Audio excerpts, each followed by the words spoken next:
یہ تو حال ہے سیاست کا آپ کے لیڈر کے بقول. دوسرا سوال یہ ہے کہ ہم کس کو ووٹ دیں گے. ٹھیک ہے, اگر ہمارا ووٹ ہو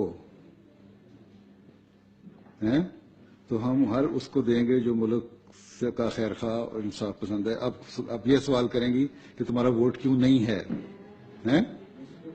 ٹھیک, ہمارا ووٹ اس لیے نہیں ہے کہ آپ کی الیکٹورل لسٹ جو ہے اس میں آپ نے ڈسکریمنیشن کر دی ہوئی ہے کہ یہ مسلم یہ نان مسلم ہیں, اور اس میں بھی باقی نان مسلم جو ہیں وہ تو کٹھے آ جاتے ہیں. احمدیوں کو بالکل ہی علیحدہ کر دیا اس میں سے کہ احمدی نان مسلم لکھیں اور پھر ووٹ دیں.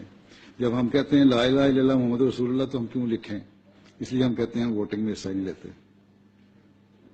ٹھیک, جب ہم کلمہ پڑھتے ہیں تو اس کے بعد ہم کیوں ڈکلیئر کریں اپنے آپ کو کہ ہم غیر مسلم ہیں؟ اس لیے for the purpose of law and constitution وہاں الفاظ ہیں آپ کے لا کا 74 کے لا کا کہ Ahmadis are declared non Muslim not Muslims, non Muslim not Muslims.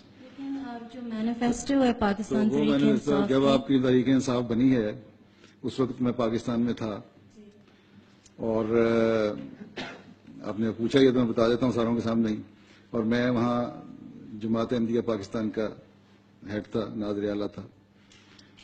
اس وقت عمران خان صاحب نے ایک صاحب کو بھیجا میرے پاس کہ ہم نئی پارٹی بن رہے ہیں, ہمیں الیکشن میں ووٹ دیں. ہم نے کہا ٹھیک ہے, آپ بڑے انصاف پسند ہیں, اللہ تعالیٰ کو کامیاب کرے, اور جہاں تک ووٹ کا سوال ہے ہمارے پاس ووٹ ہے. میں نے کہا نہیں آپ دیں تو آئندہ پھر ہم اسمبلی میں جائیں گے تو پھر آپ کا حق ہوگا.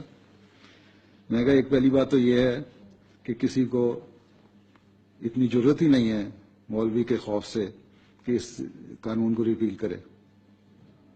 آپ ریپیل نہیں کر سکتے اس جو قانون بن چکا ہے, رائٹ.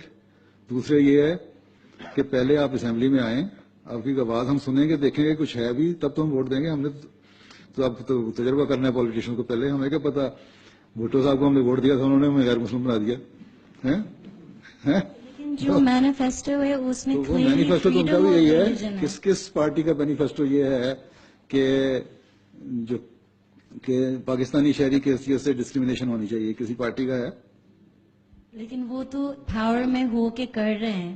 پھر آپ بھی پاور میں آئیں گے تو ہم انشاءاللہ آپ دیکھیں گے جب آپ نے انصاف کیا تو ہم اگلا ووٹ آپ کو دے دیں گے. Thank you.